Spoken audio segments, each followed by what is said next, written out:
नमस्कार, मैं आशुतोष शर्मा। विभिन्न विश्वविद्यालयों के एमए और बीए कोर्स में राजनीति विज्ञान विषय के अंदर अंतर्राष्ट्रीय राजनीति का प्रमुख अध्याय है शीत युद्ध का अंत।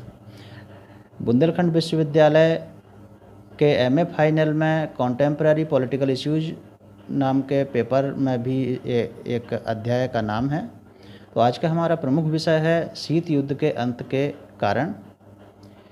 शीत युद्ध दो विचारधाराओं, दो पद्धतियों, दो गुटों और दो राष्ट्रों के मध्य शक्ति का संघर्ष था, जिसमें आमने सामने का युद्ध तो नहीं हो सका दोनों महाशक्तियों के बीच में, परंतु शांति भी स्थापित नहीं हो सकी। शीत युद्ध का मुख्य समय 1945 से 1991 के बीच माना जाता है, लेकिन सोवियत संघ की स्थापना 1917 में रूस में कम्युनिस्ट क्रांति के साथ ही हो गई थी, परंतु 1922 तक रूस के अंदर गृह युद्ध की स्थिति रही, इसलिए आधिकारिक रूप से सोवियत संघ की स्थापना 1922 में हुई। सोवियत संघ को आधिकारिक रूप से यूएसएसआर कहा जाता था, union of Soviet socialist Republic. Union का चूँकि यह संघ था, इस यूनियन कहा गया। सोवियत एक प्रशासनिक या कानून निर्माण करने वाली एक संस्था को रशियन भाषा में कहा जाता है। सोशलिस्ट, चूँकि ये सभी जो इस संघ में शामिल 15 गणराज्य थे, वो सभी कम्युनिस्ट विचारधारा के आधार पर एक संघ का निर्माण कर रहे थे, इसलिए सोशलिस्ट कहा गया। और रिपब्लिक, चूँकि यह गणराज्य था, तो इसका शॉर्ट में इसे यूएसएसआर कहा जाता था। तो शीत युद्ध के अंत का प्रमुख कारण था कम्युनिस्ट गुट का नेतृत्व करने वाले सोवियत संघ का कोलैप्स हो जाना, विघटित हो जाना। तो आज का हमारा जो मुख्य फोकस होगा वो सोवियत संघ के विघटन पर होगा। मैं इसे बेहतर तरीके से समझने के लिए विश्व का मैप देखना होगा। सोवियत संघ का जो प्रतिनिधि देश है रूस, वो हम विश्व के मैप में देखते हैं कि यूरोप और एशिया के एक बहुत बड़े क्षेत्रफल में फैला हुआ है और विश्व का क्षेत्रफल की दृष्टि से सबसे बड़ा देश है। इसके अलावा पूर्वी यूरोप और सेंट्रल एशिया में भी कुल 14 देश हैं जो रूस के साथ सम्मिलित होकर सोवियत संघ बनाते थे। ईस्ट यूरोप के देश हैं Estonia, Latvia, Lithuania, Moldova, Belarus, Ukraine. Central Asia में Armenia, Azerbaijan, Georgia, Turkmenistan, Uzbekistan, Kazakhstan, Kyrgyzstan और ताजिकिस्तान। ये सभी 15 देश जो वर्तमान में हैं वो कभी सोवियत संघ का पार्ट हुआ करते थे। तो इन 15 गणराज्यों में अलग अलग सोवियत की स्थापना की गई थी। सभी सोवियतों को संवैधानिक दृष्टि से स्वायत्त रखा गया था, और लेकिन वास्तव में ये केंद्रीकृत इकाई थी। इन सभी गणराज्यों की सोवियत सुप्रीम सोवियत का निर्माण करती थी, राजधानी मॉस्को थी। इनका इस सोवियत में संघ में वन पार्टी रूल था, यानी कि केवल कम्युनिस्ट पार्टी ही इसमें शासन कर सकती थी, अस्तित्व में रह सकती थी। तो सुप्रीम सोवियत एक जनरल सेक्रेटरी, महासचिव चुनती थी, जो वास्तव में जिसे रूस का सोवियत संघ का राष्ट्रपति कहा जा सकता है। इस पूरे सोवियत संघ की एक सेंट्रलाइज्ड इकोनॉमिक प्लानिंग थी। 5 ईयर प्लान जो भारत में लाए गए, पंचवर्षीय योजनाएं, वो सोवियत संघ से ही लाई गई थी। तो हम देखते हैं कि सोवियत संघ एक विस्तृत भूभाग में फैला हुआ एक प्रयोग था। दूसरे विश्व युद्ध तक इस सोवियत संघ को की जो नियोजन था उसके कारण ये आर्थिक और सैनिक दृष्टि से एक महाशक्ति में इसका विकास हुआ और दूसरे विश्व युद्ध में इसका महत्वपूर्ण रोल रहा। दूसरे विश्व युद्ध के समाप्त होते होते तक विश्व में दो बड़ी महाशक्तियां रह गई थीं। एक संयुक्त राज्य अमेरिका जो पूंजीवादी देशों का नेतृत्व करता था और दूसरा सोवियत संघ। द्वितीय विश्व युद्ध के समय पूर्वी यूरोप के जिन देशों में सोवियत सेनाओं ने अधिकार किया उन सभी देशों की कम्युनिस्ट पार्टियों को उसने सत्ताएं सौंप दी। तो ईस्ट यूरोप के 7 और देश सोवियत संघ के साथ थे जो वार्सा पैक्ट के अंदर शामिल थे और इसने एक दूसरा गुट बनाया। 1949 में चाइना में कम्युनिस्ट रिवॉल्यूशन हुआ। इसके अलावा और भी बहुत सारे देश Cuba, north Korea, Vietnam, Cambodia वगैरह सोवियत ब्लॉक में या कम्युनिस्ट ब्लॉक में शामिल थे। इसका मेन लीडर सोवियत संघ ही था। संयुक्त राज्य अमेरिका से इसकी विभिन्न क्षेत्रों में प्रतिस्पर्धा थी।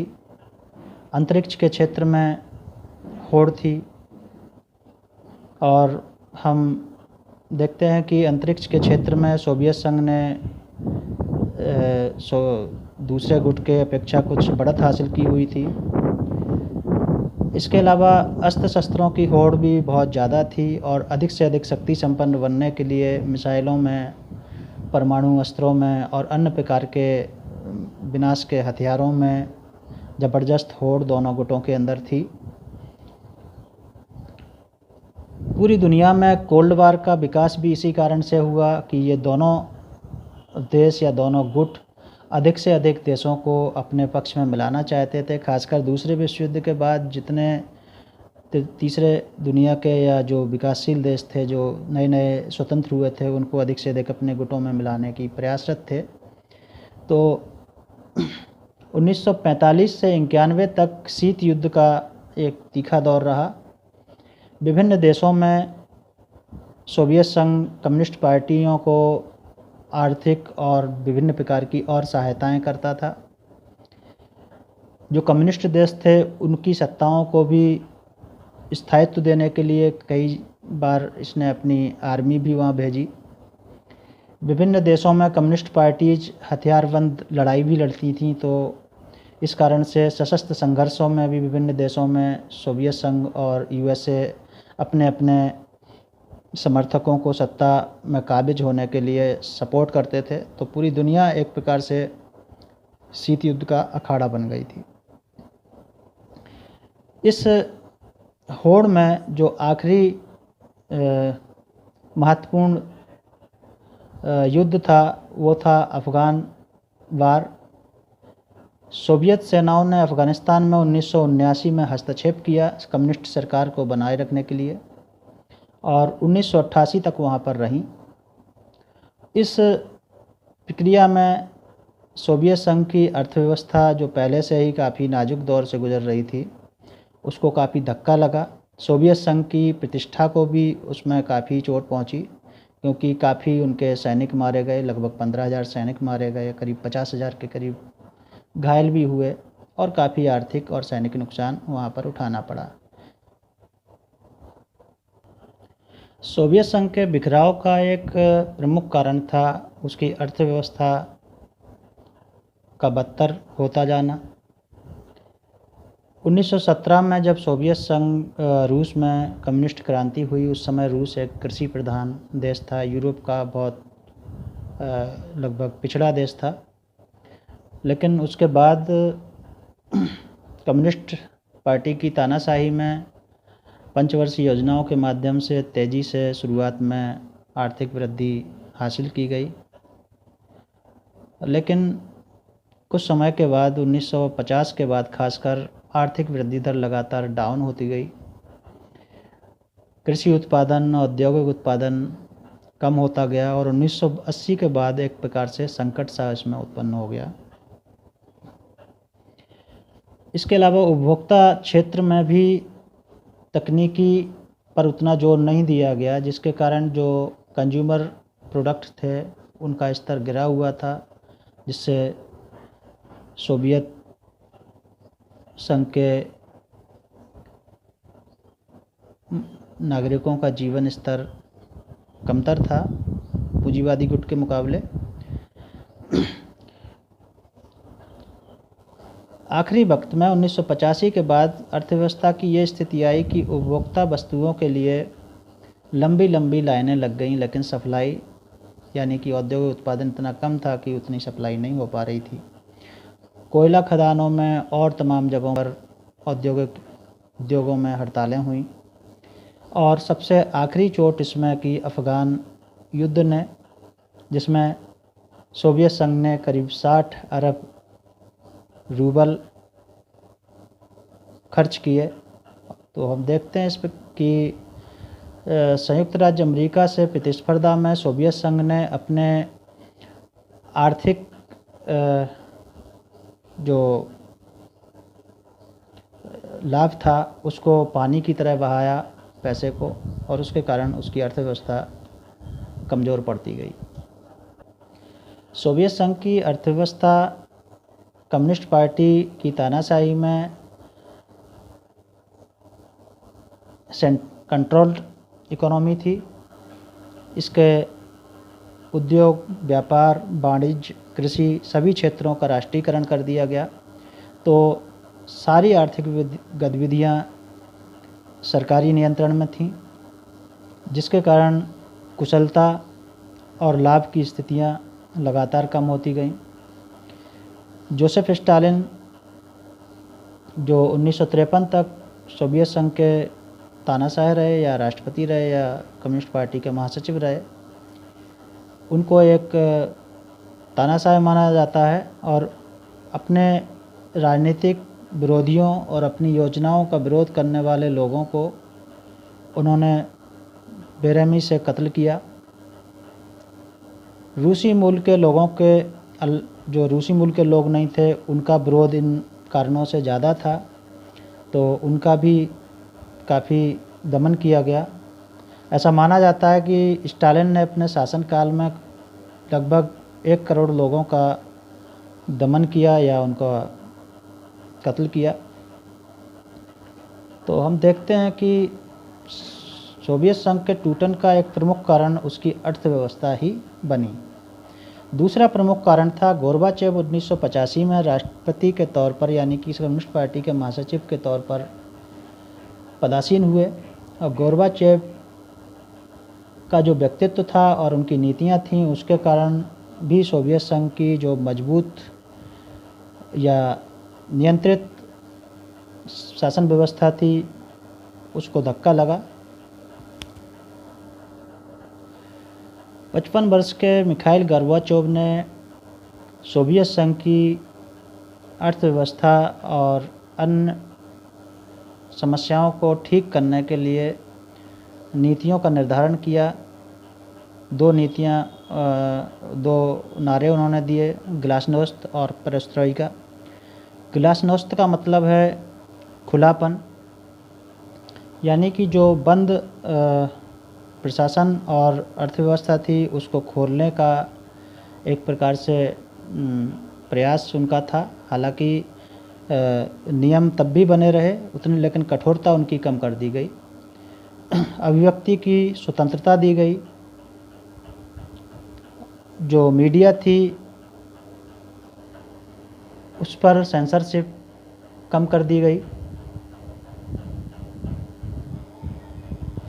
और सरकार की नीतियों का विरोध करने वाले लोगों पर जो कठोर दंड थे उनको कम कर दिया गया। तो धीमे धीमे सोवियत संघ में इस प्रकार का माहौल बना कि लोग स्वतंत्र आलोचना का अधिकार का प्रयोग करने लगे और नीतियों का विरोध करने लगे। पेरेस्ट्रोइका का मतलब था पुनर्गठन, एक प्रकार से बदलाव था ये। सोवियत संघ की अर्थव्यवस्था में, प्रशासनिक व्यवस्था में, सेना में और राजनीतिक व्यवस्था में कुछ पुनर्गठन की नीतियां लाई गईं। निजी व्यापार में निजीकरण को थोड़ी छूट दी गई नियम बनाए रखे गए, लेकिन निजी व्यापार की शुरुआत की गई। चुनाव पद्धति में कम्युनिस्ट पार्टी का एकाधिकार बना रहा, लेकिन उसमें कुछ स्वतंत्रता दी गई। विदेशी निवेश को आकर्षित करने का प्रयास किया गया और बहुत सारे उद्योगों में और अन्य जगहों पर जहाँ पर लोकल सोवियत चुनी जाती थी वहाँ पर कुछ छूट दी गई और प्रतिस्पर्धी चुनावी व्यवस्था की शुरुआत की। गोर्बाचेव के पास इन नीतियों के अलावा कोई रास्ता नहीं था, क्योंकि सोवियत संघ का आर्थिक पुनरुत्थान बहुत आवश्यक था, ऐसा माना जाता है। इसके अलावा गोर्बाचेव ने अपनी इकोनॉमी को सुधारने के लिए समझौतावादी विदेश नीति का अवलंबन किया। उन्होंने जो पूर्वी यूरोप या अन्य कम्युनिस्ट ब्लॉक में सोवियत संघ पैसे से और सैनिक मदद उपलब्ध कराता था, उसको बंद करने का निर्णय लिया और विदेशों में कम्युनिस्ट सरकारों के समर्थन में सेनाएं जो भेजी हुई थी, लगभग 5 लाख सैनिकों का उन्होंने बाहर से वापस बुलाने का निर्णय लिया। अफ़गानिस्तान से भी 1988 में जेनेवा समझौते के बाद सोवियत सेनाओं को वापस बुला लिया गया। इसके अलावा पूर्वी यूरोप में जो लोकतंत्र की हवा बह रही थी उसका भी उन्होंने विरोध नहीं किया, मौन समर्थन किया। वारसा पैक्ट को भी भंग करने का निर्णय लिया गया, क्योंकि इन सब से उनका प्रयास था कि शीत युद्ध की कठोरता में कमी लाई जा सके और जो पूंजीवादी ब्लॉक है उसके साथ व्यापार और अर्थव्यवस्था को खोला जाए। 1987 में INF नाम की संधि हुई, intermediate range nuclear force treaty जिसे बोलते हैं, तो जिससे कि शस्त्रों की होड़ में कमी लाई जा सके। अस्त्र शस्त्रों में एक तरफा कटौती की गई, परमाणु और मिसाइलों में कटौती की गई, उनको समाप्त किया गया, क्योंकि सोवियत संघ के पास अस्त्र शस्त्रों का सबसे बड़ा भंडार था, अमेरिका से भी बहुत ज़्यादा। तो इन संधियों के बाद इसके अलावा सोवियत संघ के अंदर भी जो गणराज्य थे, दूसरे गणराज्य थे रूस के अलावा, उसमें भी जो लोकतंत्र के लिए आंदोलन शुरू हुए, मांग शुरू हुई, उसको भी उन्होंने मौन समर्थन ही दिया, कठोरता से उनका दमन नहीं किया। तो हम देखते हैं कि गोर्बाचेव की नीतियों ने जो कठोर प्रशासनिक व्यवस्था थी, कठोर नियंत्रण था देश की अर्थव्यवस्था पर और प्रशासन पर, उसमें ढील दी, जिसके कारण लोगों को या संगठनों को मौका मिला कि वो अपनी बात रख सकें और इस कठोर नियंत्रण से स्वतंत्रता की ओर अग्रसर हो सकें।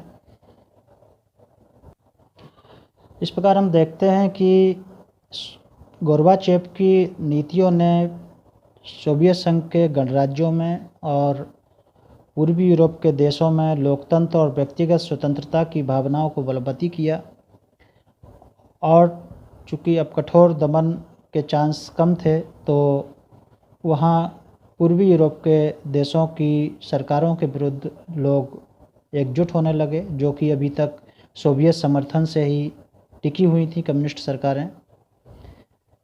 1987 में सर्वप्रथम बाल्टिक गणराज्य एस्टोनिया, लातविया, लिथुआनिया ने सर्वप्रथम सोवियत संघ से अलग होकर स्वतंत्र होने की मांग रखी, क्योंकि द्वितीय विश्व युद्ध तक ये स्वतंत्र थे और सबसे ज़्यादा स्वतंत्रता की इच्छा इन्हीं के अंदर थी। मोलोटोव रिबेंट्रॉप पैक्ट के द्वारा द्वितीय विश्व युद्ध के समय इन तीनों देशों को सोवियत संघ के अंदर मिला लिया गया था। तो इसके बाद 1989 से 1991 के बीच में पूर्वी यूरोप और सोवियत संघ के गणराज्यों में एक प्रकार की क्रांति ने जन्म लिया, लोकतांत्रिक क्रांति जिसको बोल सकते हैं। 1980 से पोलैंड में सॉलिडेरिटी मूवमेंट चल रहा था, जिसने पूरे क्षेत्र में स्वतंत्रता की इच्छा को बलवती किया और सरकार के विरोध करने की क्षमता या इच्छाएं लोगों के अंदर पैदा की। पूर्वी यूरोप के सभी देशों में, Poland, Hungary, Czechoslovakia, Romania, Bulgaria, Czechoslovakia, इन सभी देशों में, रोमानिया को छोड़ के सभी देशों में शांतिपूर्वक कम्युनिस्ट सरकारों का पतन हो गया और लोकतांत्रिक व्यवस्था अपनाई गई। चुनाव में कम्युनिस्ट पार्टियां या तो हार गईं या उन देशों में बैन कर दिया गया। हम देखते हैं कि लोकतांत्रिक इच्छाओं की इस हवा चीन तक पहुंची और 1989 में छात्रों का एक बड़ा आंदोलन तिएनएनमेन चौक पर पेइचिंग में हुआ, चीन के अंदर, जिसका बर्बरतापूर्वक दमन कर दिया गया। तो पूर्वी यूरोप के देशों में और सोवियत गणराज्यों में राष्ट्रवादी लोकतांत्रिक उभार के कारण जो कम्युनिस्ट ब्लॉक था वो एक तरीके से सिलसिलेवार कम्युनिस्ट नियंत्रण से मुक्त होता गया। तो हम देखते हैं कि गोर्बाचेव के खुलेपन और नियंत्रण को कम करने के कारण एक प्रकार से एक क्रांति की शुरुआत हुई। नवंबर 1989 में बर्लिन की दीवार को तोड़ दिया गया और 1990 में जर्मनी का एकीकरण हो गया। सोवियत संघ के सभी 15 गणराज्यों में राष्ट्रवादी उभार पैदा हुआ और उन्होंने धीमे धीमे सोवियत संघ से अपने को स्वतंत्र घोषित करना शुरू कर दिया। 1989 में जॉर्ज बुश ने, अमेरिका के जो राष्ट्रपति थे, उन्होंने शीत युद्ध की समाप्ति की घोषणा कर दी। 1990 में खाड़ी युद्ध के दौरान अमेरिका ने एक तरफा प्रदर्शन किया और सोवियत संघ उसको मौन सहमति देने के अलावा कुछ नहीं कर सका।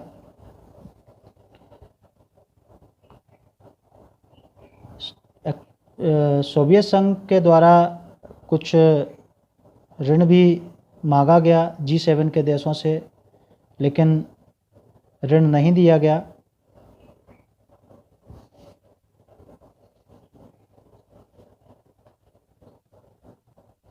उन्नीस के बाद सभी 15 गणराज्यों में रूस के समेत चुनाव करवाए गए। चुनाव में कम्युनिस्ट पार्टियों की हार हुई और कई जगह कम्युनिस्ट पार्टियों को बैन कर दिया गया। इस प्रोसेस में जो पुरानी व्यवस्था के हमदर्द थे, खासकर कम्युनिस्ट पार्टी के जो नेता थे, उन्होंने नियंत्रण पुनः स्थापित करने के लिए 19 अगस्त 1991 को एक कू करने की कोशिश की, सैनिक हस्तक्षेप करने की कोशिश की और राष्ट्रपति मिखाइल गोर्बाचेव को नज़रबंद कर दिया गया। इसके विरोध में स्वयं रूस के अंदर जो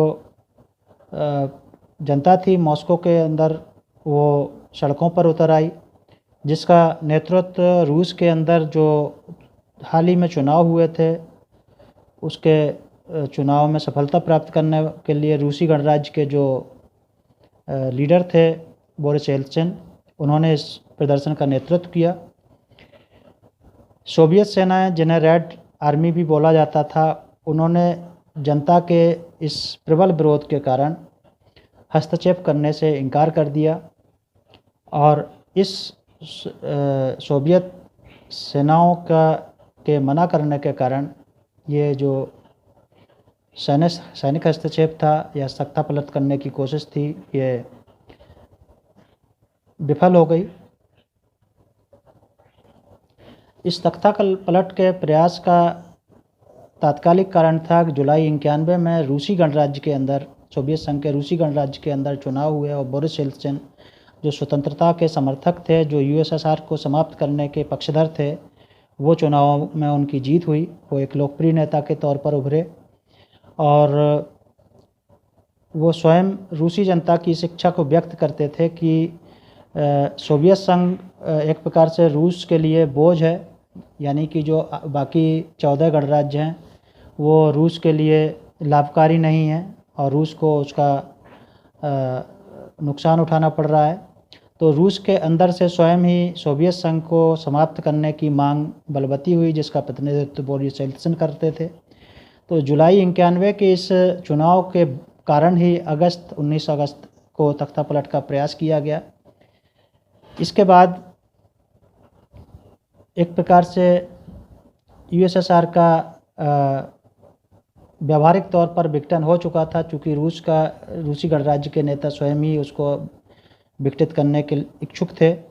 गोर्बाचेव को वापस लाया गया, लेकिन वो नाम के राष्ट्रपति बने रहे।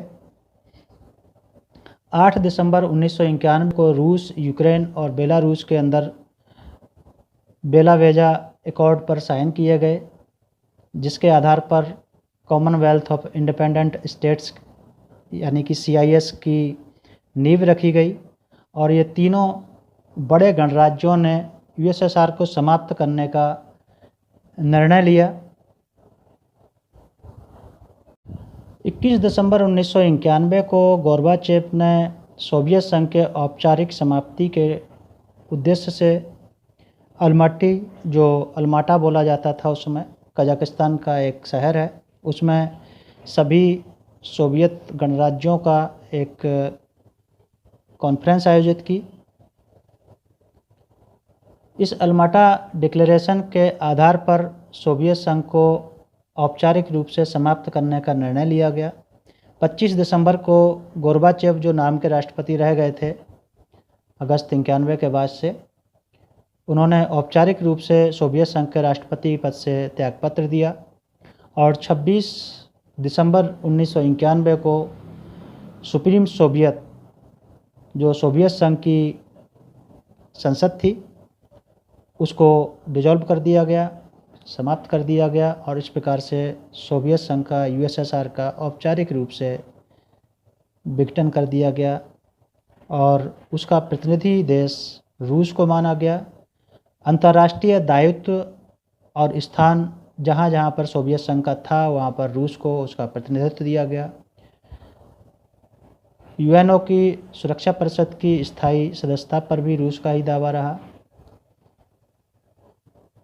इस अलमट्टा प्रोटोकॉल के आधार पर कॉमनवेल्थ ऑफ इंडिपेंडेंट स्टेट्स की नामक संगठन की स्थापना की गई, जो पूर्व सोवियत गणराज्य थे उनका एक संगठन बनाया गया, जो कि जिसमें एस्टोनिया, लाटविया और लिथुआनिया शामिल होने से मना कर दिया, चूँकि वो अपने आप को सोवियत संघ का पार्ट नहीं मानते थे। बाद में जॉर्जिया भी इससे अलग हो गया, तो वर्तमान में 11 सदस्य हैं CIS के। तो हम देखते हैं कि सोवियत संघ का बिखराव हो गया।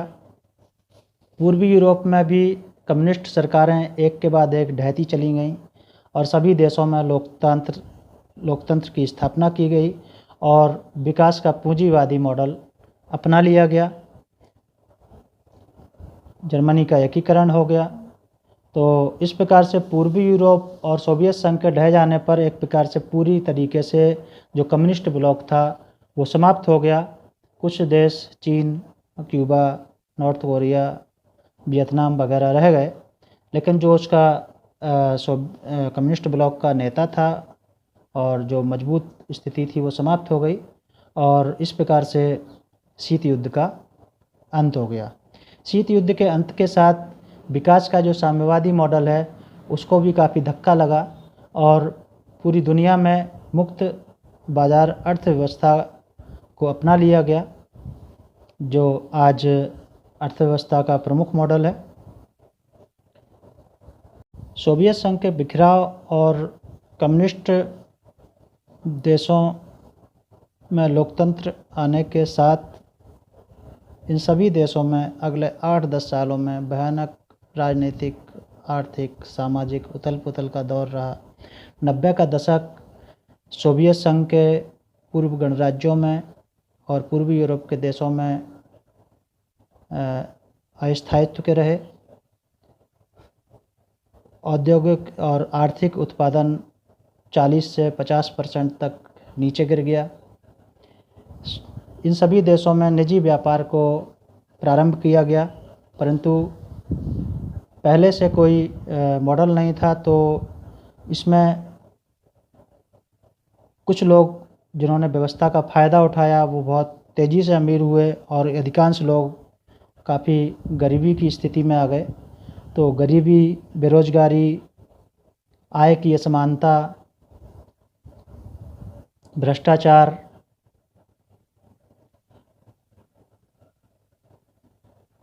ये सभी बेहद बढ़ गए।